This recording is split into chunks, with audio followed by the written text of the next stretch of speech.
जगातील कोणतीही महासत्ता हा शस्त्रांच्या जोरावर नाही, तर तेलाच्या आणि पैशाच्या जोरावरतीच राज्य करत आहे. पेट्रोल डिझेल हे फक्त इंधन नाही, तर जागतिक राजकारणाचे सर्वात मोठे हत्यार आहे. रोज सकाळी आपण पेट्रोल पंपावरती जे पैसे देतो, त्याचा थेट संबंध अमेरिकेची राजधानी वॉशिंग्टन आणि रशियाची राजधानी मॉस्को यांच्याशी असतो. अनेकांना असा प्रश्न पडतो, जर रशिया भारताला स्वस्तात तेल द्यायला तयार आहे, तर मग आपण इतर देशांकडून म्हणजेच अमेरिकेकडून महागडे तेल का खरेदी करतो? भारताला तेल घेण्यासाठी अमेरिकेची परवानगी लागते का? डॉलरची नेमकी दादागिरी काय आहे? आज आपण या विशेष माहितीच्या सत्रामध्ये जागतिक राजकारणाचा हा ऑइल गेम डिकोड करणार आहोत.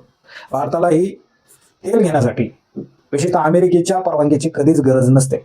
भारत हा एक सार्वभौम देश आहे, पण अडचण परवानगीची नाही, तर अडचण आहे चलनाची. आणि ते चलन म्हणजे अमेरिकन डॉलर.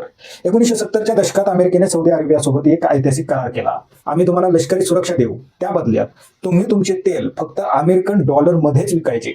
येथूनच जन्म झाला पेट्रोल डॉलरचा.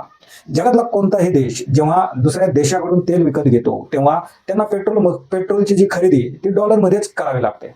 हे पैसे एका देशातून दुसऱ्या देशात पाठवण्यासाठी स्विफ्ट कोड म्हणजे स्विफ्ट नावाच्या आंतरराष्ट्रीय बँकिंग सिस्टीमचा हा वापर करावा लागतो. आणि या सिस्टीमची नाडी अमेरिकेच्या हातात आहे. जर अमेरिकेने एखाद्या देशावरती निर्बंध लादले, तर ते त्या देशाला डॉलर वापरण्यापासून रोखू शकतात.